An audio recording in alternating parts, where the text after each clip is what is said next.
Welcome back. You know, a lot of us are watching the Olympic Games right now, the Games in London, and kids are really striving to do their best in sports. And I'm joined right now with Dr. Stephen Lana from Delaware Pediatrics.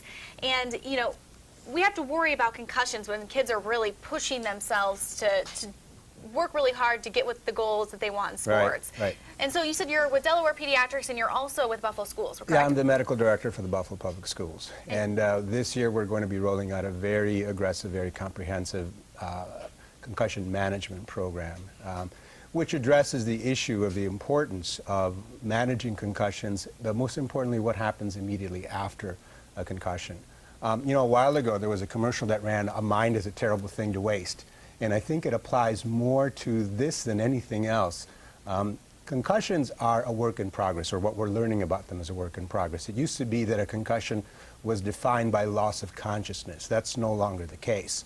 There is a laundry list, literally, of symptoms that may occur after an injury. So I want you to picture your brain tissue as having the consistency of Jell-O.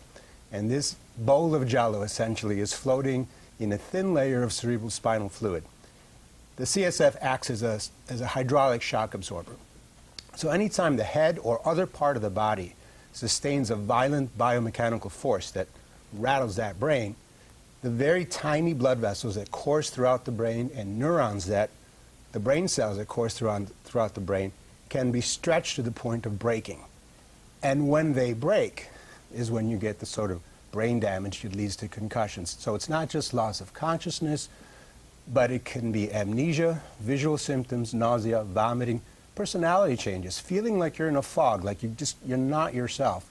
The good news about concussions is that the vast majority of them will heal by themselves with complete physical and cognitive rest.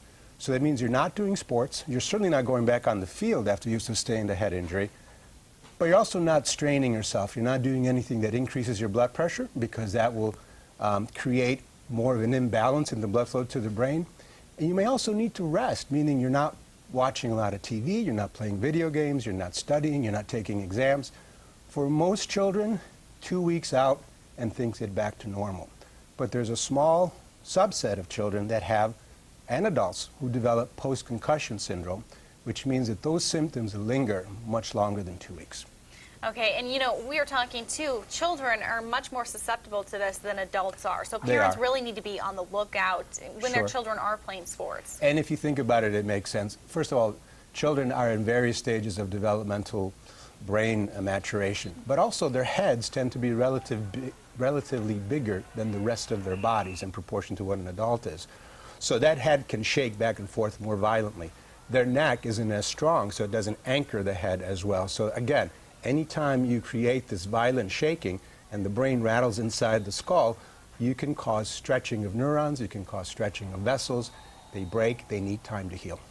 Okay, and you know, just one last quick question. How do you know if your child, you know, you said most of them last 2 weeks, but what happens, I mean, what symptoms would you see if your child maybe is experiencing some, you know, effects? Well, as I said, it's quite a long list, and they can be very nonspecific to changes in mood, irritability, feeling of being confused, feeling of being in a fog, headache that just won't go away, being tired all the time, being cranky all the time. So it's not just that the child got knocked out or got their bell rung, but clearly anytime there's an injury that leads to any kind of change in mental status, confusion, you're kind of out of it, that child cannot go back to sports, and it needs at least a week of full rest, and then after a week of full rest, a stepwise return to play that each and every day increases the amount of activity that the child can do.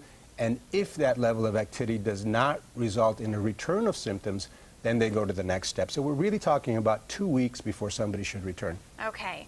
And in that case, consult your physician. Thank you so much for being here with us today. And for now, we're going to send things on over to Emily Lenahan.